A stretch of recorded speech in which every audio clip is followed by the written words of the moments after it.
आदाब। मुंसिफ टीवी में आपका इस्तकबाल है और आप देख रहे हैं खबर दिन भर। मैं हूं सैयद अहमद जीलानी। पहले हेडलाइंस।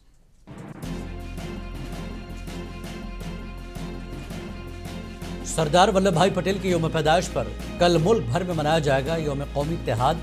गुजरात के एकता नगर में होगा बड़ी परेड का एहतमाम।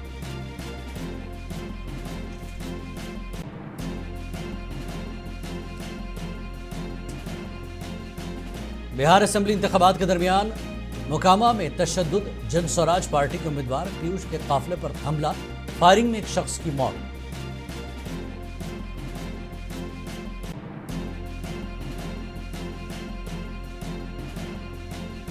गुजरात में बीजेपी की उल्टी गिनती हो चुकी है शुरू। रियासत के तमाम किसान मुत्तहिद होकर बीजेपी को देंगे शिकस्त, केजरीवाल का बयान।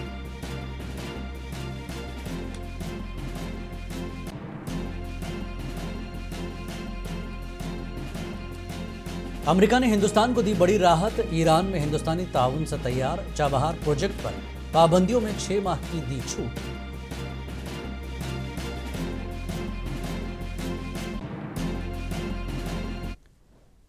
और अब खबरें तफसील से। हर साल 31 अक्टूबर को सरदार वल्लभ भाई पटेल की यौम पैदाइश के मौके पर यौम कौमी इत्तेहाद मनाया जाता है। यह दिन कौमी यकजहती, सालमियत और सलामती को फ़रोग़ देने के लिए वक्फ़ है। ये शहरियों को अपनी कौम और सकाफ़त पर फ़ख्र करने की तरगीब देता है। मरकज़ी वज़ीर दाखिला अमित शाह ने पटना में यौम कौमी इत्तेहाद के मौके पर सरदार वल्लभ भाई पटेल के 150वीं यौम पैदाइश साल की तकरीबात के सिलसिले में एक प्रेस कॉन्फ्रेंस से खिताब किया।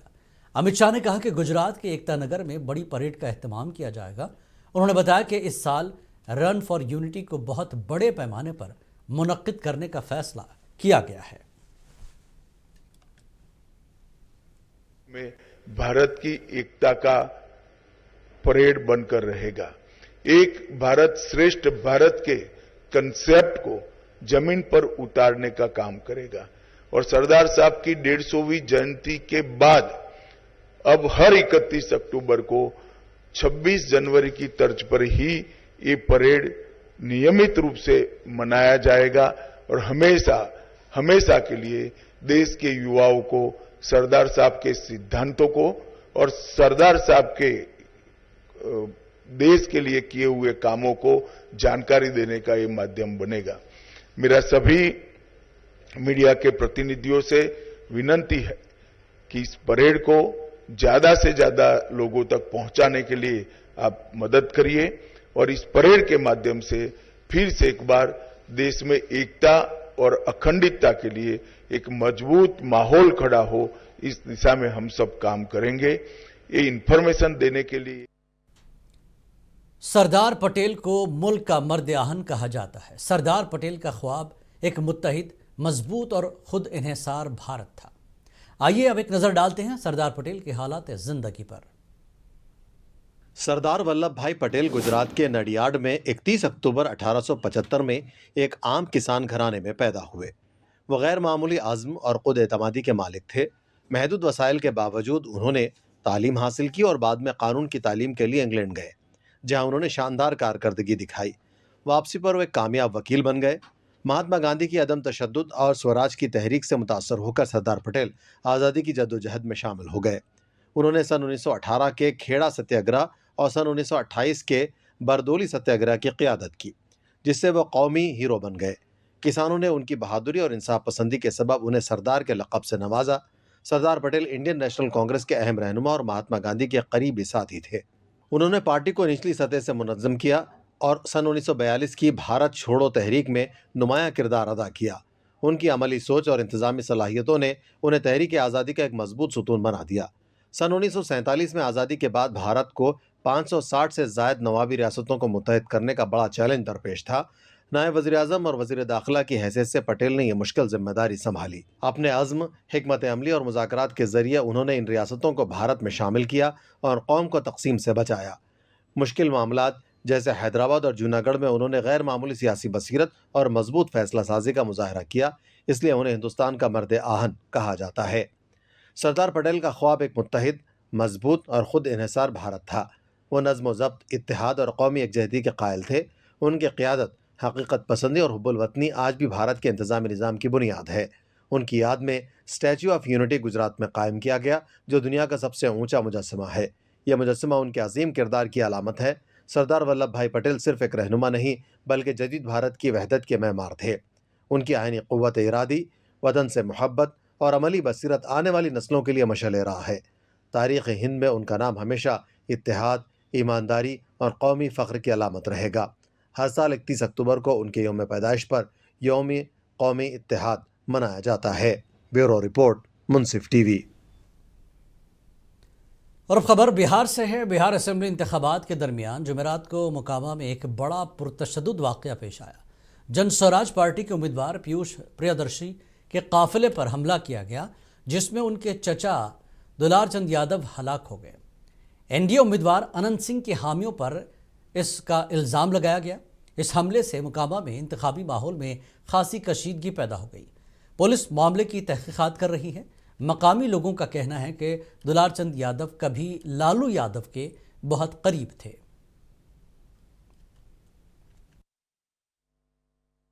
आज 23 अक्टूबर 2025 को पुलिस को सूचना मिली कि जो टाल क्षेत्र है धौर का, वहाँ पे दो पार्टी का काफिला जा रहा था, जहाँ पे किसी बात को लेकर एक पक्ष के द्वारा दूसरे पक्ष को गोली मारने और गाड़ी चढ़ाने का आरोप लगाया जाएगा। एफआईआर दर्ज किया जाएगा। उसके उपरांत जो विधि सम्मत कार्रवाई की जाएगी। ऑफिसर टीम को भी सूचित किया गया है, जो घटनास्थल पर आकर सभी चीज़ों का बारीकी से इसमें अनुसंधान किया जाएगा, साफ संकलन किया जाएगा और जो भी आगे कार्रवाई है वो किया जा रहा है। फिलहाल जो पुलिस को सूचना मिली थी इस तरह की घटना हुई है, जो शव है जिनकी इस पूरे मामले पर इस वक्त ग्राउंड जीरो पर मौजूद है हमारे नुमाइंदे रहीम अहमद खान, जो इस पूरे मामले पर अपडेट देंगे। रहीम, जिस तरह से ये पूरा मामला पेश आया, ये पहली हत्या होगी इस इंतखाबात में कि बिहार के हवाले से देखी जा रही है, लेकिन इस वाक़े के पीछे के कारण क्या कुछ देख रहे हैं इस वक्त? क्या कुछ वहाँ पर चर्चा में है ये इस हत्या को लेकर? जी बिल्कुल, मैं बताना चाहूंगा मोकामा के घोसवारी इलाके में ये पूरा मामला पेश आया है। जनसुराज के समर्थक हैं प्रियदर्शी पीयूष, उनका काफिला घोसवारी इलाके से होकर गुजर रहा था और अनंत सिंह जो मोकामा के विधायक रहे, जिन्हें बाहुबली के नाम से पूरा देश भी जानता है, इनका काफिला दरअसल अनंत सिंह का जो काफिला है वो जनसुराज पार्टी का जो काफिला है उसके बाद दरअसल उस मुकाम पर पहुंचा जहां पर ये पूरा हादसा पेश आया। अब मंजरनामा दरअसल सैयद अहमद जिलानी साहब ये है कि जिस गांव में प्रचार जनसुराज पार्टी कर रही थी वो गांव दरअसल यादव बहुल गांव है, यादवों का वहां पर बोलबाला रहा है। उस गांव में दरअसल जेडीयू के अनंत सिंह और उनका पूरा काफिला पहुंचता है प्रचार के लिए। मीडिया में जो खबरें आ रही है वो ये है कि अनंत सिंह बाहुबली है, उन्होंने जो है यहाँ पर हत्या करवाई है दुलार चंद यादव की, लेकिन दुलार चंद यादव को पहले समझना पड़ेगा, वो आरजेडी में भी रहे हैं, जेडीयू में भी रहे, उनके संबंध लालू प्रसाद यादव से भी है और नीतीश कुमार से भी है और जो कैंडिडेट जनसुराज के हैं उनके वो चाचा है। ऐसे में जिस जगह पर ये पूरा हादसा हुआ है वहां पर अनंत सिंह और उनका पूरा काफिला पहुंचा, जिसमें 40-50 गाड़ियां थी। अब मीडिया कर्मियों और हम तमाम लोगों को सोचना बहुत जरूरी पड़ जाता है कि चुनाव प्रचार में आप 40 से 50 गाड़ियों का काफिला आखिर कैसे लेकर पहुंचते हैं। कहीं ना कहीं जो मकामी लोगों से हमने बातचीत की, जो गाड़ी में सवार थे, एक अर्टिगा में एक शख्स सवार थे नवीन यादव, उनसे मैंने भी पर्सनली खुद बातचीत की। उन्होंने कहा कि 40-50 गाड़ियों का काफिला चुनाव प्रचार करने के लिए तो नहीं आया था, पहले से ये पूरा प्लान सुनियोजित लग रहा था, क्योंकि जनसुराज का इस इलाके में दबदबा चल रहा है और जनता दल यूनाइटेड के जो उम्मीदवार हैं मोकामा सीट से अनंत सिंह, उनको कहीं ना कहीं हार का डर सता रहा था। ऐसे में उन्होंने इस पूरी घटना को सरंजाम दिया है। लेकिन पुलिस की अगर माने, एसडीपीओ है यहाँ पर अभिषेक सिंह, उनसे हमने भी बातचीत की, एफआईआर दर्ज हुई, हालांकि गिरफ्तारी इस पूरे मामले में किसी की अब तक नहीं हुई है। पुलिस का दरअसल ये मानना है कि जांच जारी है और हम अपनी कार्रवाई कर रहे हैं। लेकिन जो वीडियो सोशल मीडिया पर आ रहे हैं और जाए वकुआ पर जब हम भी वहां पर पहुंचे तो टी साइज का एक वो रोड है जहां पर एक तरफ जनसुराज की गाड़ियां थी और दूसरी तरफ जेडीयू की। काफी देर तक ये पूरा मंजरनामा बना रहा, 20 से 25 मिनट। यानी जो ये हत्या हुई है ये जानबूझकर की गई है, इरादतन की गई है और बंदूक ये पुलिस देख रही है, ये बिल्कुल साफ प्रतीत हो रहा है। ये रहीम, एक आखिरी सवाल जानना चाहूंगा कि दुलार चंद यादव का जो असर है, लालू यादव के करीबी बताए जाते हैं, तो क्या जन स्वराज इस इलाके में भारी पड़ रही थी जिसकी वजह से ये सारा मामला देखा गया? कारण अभी क्या कुछ अभी निकल कर आ रहे हैं? देखिए थोड़ा सा जब पीछे जाते हैं ना, तो पीयूष प्रियदर्शी जो जनसुराज के कैंडिडेट है, वो पहले आरजेडी से ही टिकट मांग रहे थे, और उनके जो चाचा है दुलार चंद यादव, वो लालू प्रसाद यादव के बेहद करीबी रहे। तो वो आरजेडी से टिकट की मांग कर रहे थे, आरजेडी से टिकट नहीं मिला, जनसुराज पार्टी से टिकट मिला, लेकिन फिर भी जनता दरअसल इन्हें पसंद कर रही थी पीयूष प्रियदर्शी को, क्योंकि दुलार चंद यादव इनके साथ है, और दुलार चंद यादव भी कोई साधारण व्यक्ति नहीं है, ये अपने इलाके में बाहुबली रहे हैं। और मोकामा से जो यानी आरजेडी वर्सेस जनस्वराज यहाँ पर देखने को मिलेगा, या बल्कि आरजेडी वर्सेस आरजेडी ही है अगर देखा जाए तो अंदरूनी तौर पर। जनसुराज का यहाँ पर कड़ा मुकाबला है, और दुलार चंद यादव की जो पर्सनल जो उनकी निजी राजनीति रही है, वो अनंत सिंह से उलझन वाली रही है। दुलार चंद यादव भी अपने आप में एक बड़े बाहुबली। ठीक है, बहुत बहुत शुक्रिया रहीम इस पूरी जानकारी के लिए। बहरहाल यहाँ पर जनस्वराज वर्सेस आरजेडी दिखाई दे रहा है, लेकिन पुलिस इसमें अभी जानकारी जुटा रही है और तहकीकात में लगी हुई है। आगे बढ़ते हैं अगली खबर की तरफ। वज़ीर-ए-आज़म नरेंद्र मोदी ने जुमेरात को आरजेडी कांग्रेस इत्तेहाद को निशाना बनाया और महागठबंधन के इत्तेहादियों के दरमियान गहरे अंदरूनी इख्तलाफात का इल्ज़ाम लगाया। बिहार के मुजफ्फरपुर में एक इंतखाबी रैली से खिताब करते हुए मोदी ने दावा किया कि सर्वे से पता चलता है कि अपोजिशन इत्तेहाद ज़िल्लत-आमेज़ शिकस्त की तरफ गामज़न है। उन्होंने महागठबंधन पर मायूस कुन और गैर ये हकीकी वादे करने का इल्ज़ाम लगाया।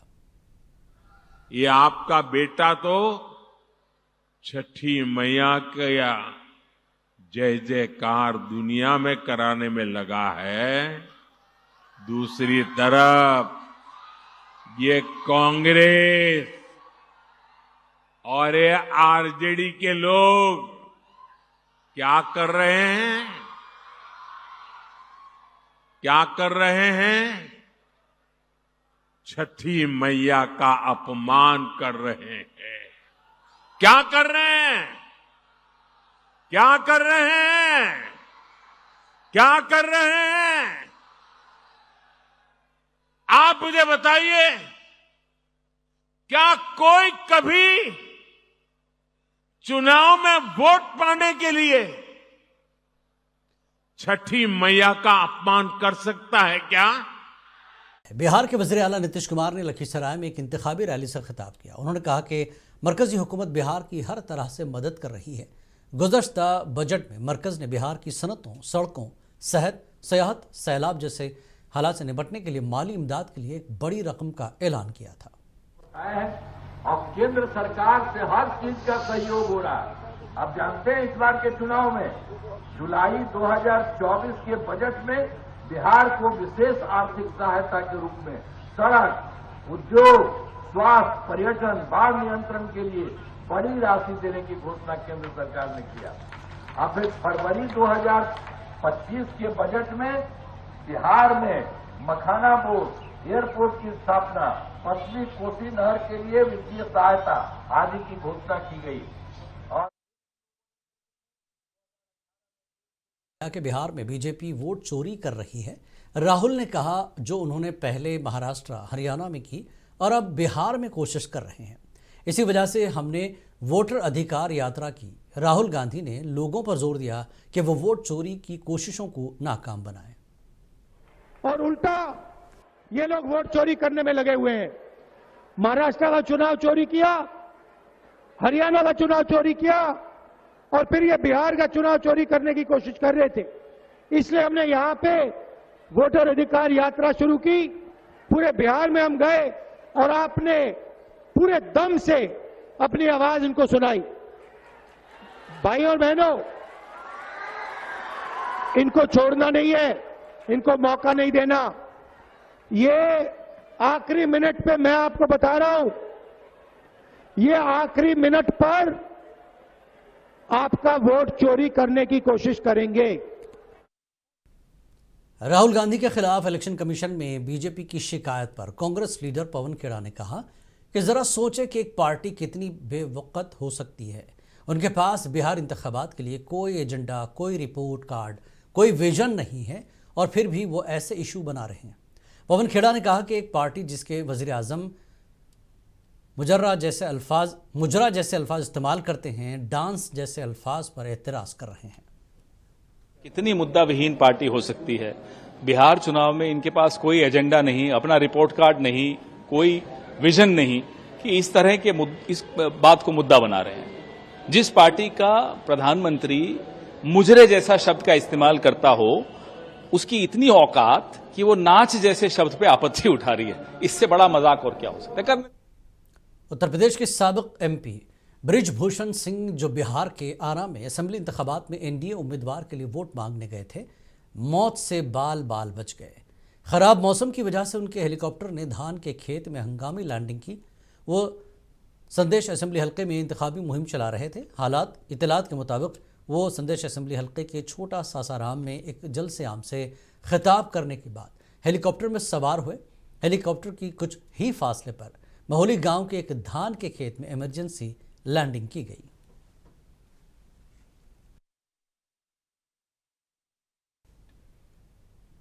आम आदमी पार्टी के कौमी कन्वीनर अरविंद केजरीवाल का कहना है कि गुजरात में पिछले कुछ महीनों से किसानों को मजालिम, लाठीचार्ज और आंसू गैस का सामना करना पड़ा। इन पर झूठे मुकदमात बनाए जा रहे हैं। केजरीवाल ने कहा कि गुजरात में बीजेपी की उल्टी गिनती शुरू हो चुकी है। गुजरात के तमाम किसान मुत्तहिद होकर बीजेपी को खैराबाद कहेंगे।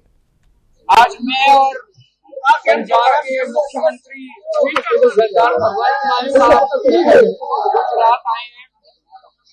गुजरात में जिस तरह से पिछले कुछ महीनों से किसानों के ऊपर अत्याचार हो रहा है, लाठीचार्ज किया जा रहा है, आंसू गैस के गोले छोड़े जा रहे हैं, झूठे केस किए जा रहे हैं, छोटे छोटे गरीब किसानों को पकड़ पकड़ के जेल में डाला जा रहा है, 307 जैसी खतरनाक धाराएं किसानों के ऊपर लगाई जा रही हैं।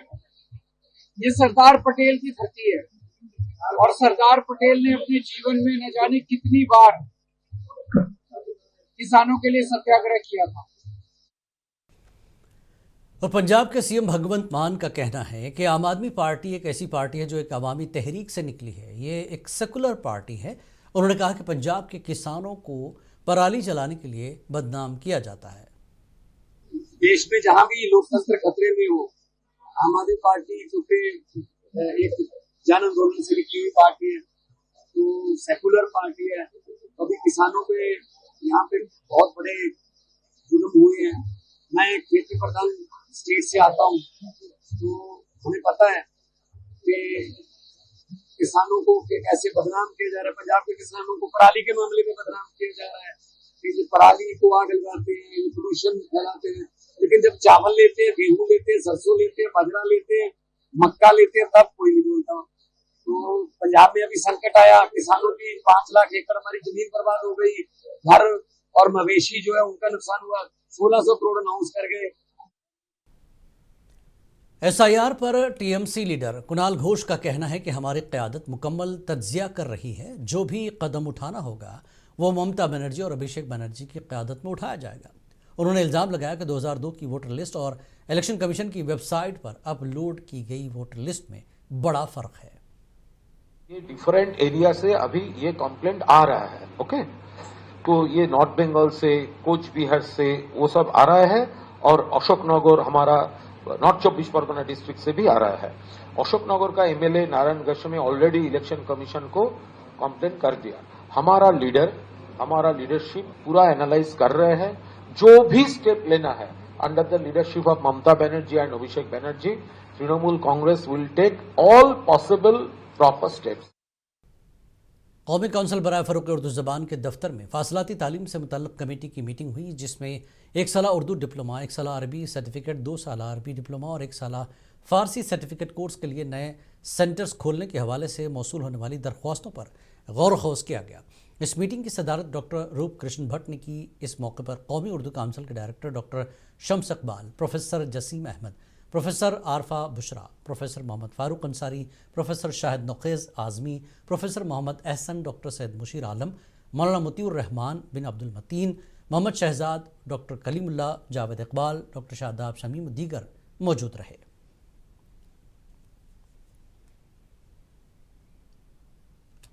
उर्दू ज़बान अदब की दिलकश रिवायात और तहजीबी हम आहंगी को फ़रोग़ देने के मकसद से उर्दू अकेडमी दिल्ली के ज़ेर एहतमाम जश्न उर्दू 2025 का रंगारंग आगाज़ आज तारीख़ी मकाम सुंदर नर्सरी दिल्ली में हुआ। उर्दू अकेडमी के अहदेदारान ने इफ्तिताही कलिमात पेश करते हुए उर्दू ज़बान की तरोीज में इस तरह के मेलों की अहमियत पर रोशनी डाली और इस मौके पर यहाँ पर आए कुछ आर्टिस्ट से बात की। तो उन्होंने कहा कि उर्दू सिर्फ एक ज़बान नहीं बल्कि हिंदुस्तान की गंगा जमनी तहजीब का आईना है जो मोहब्बत, अमन और हम आहंगी का पैगाम देती है। पहले रोज़ सामीन ने दिल मोह लेने वाले गज़ल सूफ़ी मौसीक़ी के प्रोग्राम से लुत्फ़ उठाया।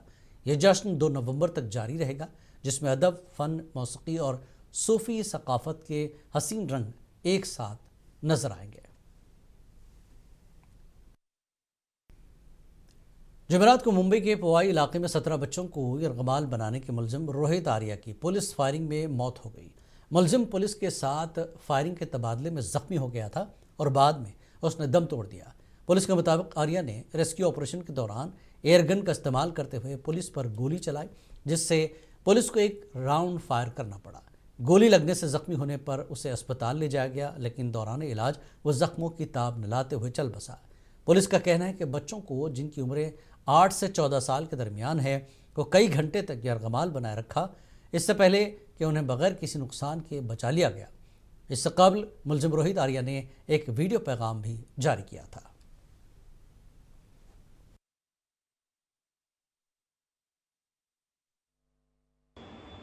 मैं रोहित आर्या, सुसाइड करने की जगह मैंने एक प्लान बनाया और कुछ बच्चों को इधर हॉस्टेज रखा है। मेरे कुछ ज़्यादा डिमांड्स नहीं है, बहुत सिंपल डिमांड्स है, बहुत मॉरल डिमांड्स है, बहुत एथिकल डिमांड्स है। और मेरे कुछ सवाल है, मुझे कुछ लोगों से बात करनी है, उनको सवाल पूछने हैं, उनके जवाब पर अगर मुझे काउंटर क्वेश्चन है तो मुझे काउंटर क्वेश्चन पूछना है, लेकिन मुझे ये जवाब चाहिए।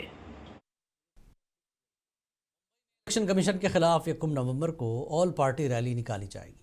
शिवसेना यूबीटी के एमपी संजय राउत ने इस रैली की तफसीलात बताते हुए कहा कि इसमें शरद पवार, उद्धव ठाकरे, राज ठाकरे और दीगर पार्टियों के लीडरान शिरकत करेंगे। उन्होंने कहा कि इलेक्शन कमीशन को एक्सपोज किया जाएगा। देखिए, 1 नवंबर को चुनाव आयोग के खिलाफ मुंबई में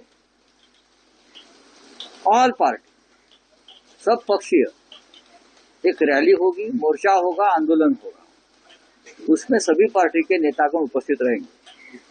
शरद पवार साहब रहेंगे, उद्धव ठाकरे जी रहेंगे, राज ठाकरे जी रहेंगे, एनसीपी के शशिकांत शिंदे जी रहेंगे, लेफ्ट पार्टी के सभी नेतागण रहेंगे और हम दिल्ली को दिखाएंगे कि आपने जो घोटाला किया है वो महाराष्ट्र में हम होने नहीं देंगे। एनसीपी एससीपी के रुकन असेंबली रोहित पवार इन दिनों एक अनोखे मुकदमे की जद में हैं। उन पर इल्ज़ाम है कि उन्होंने अमेरिकी सदर डोनाल्ड ट्रंप के नाम पर एक फर्जी आधार कार्ड बनवाया ताकि यह साबित किया जा सके कि मुल्क के शनाख्ती निज़ाम में कई तकनीकी कमज़ोरियाँ मौजूद हैं। रोहित पवार ने एक प्रेस कॉन्फ्रेंस के दौरान अपने इस अमल का दिफा किया और कहा कि वो सिर्फ निज़ाम की खामी को उजागर करना चाहते थे। So there was this particular point wherein they have said I have spoken against someone. I have not spoken against someone.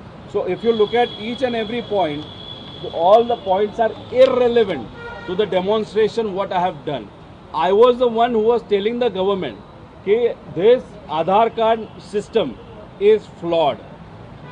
There are certain softwares which can be used to make fake Aadhaar cards.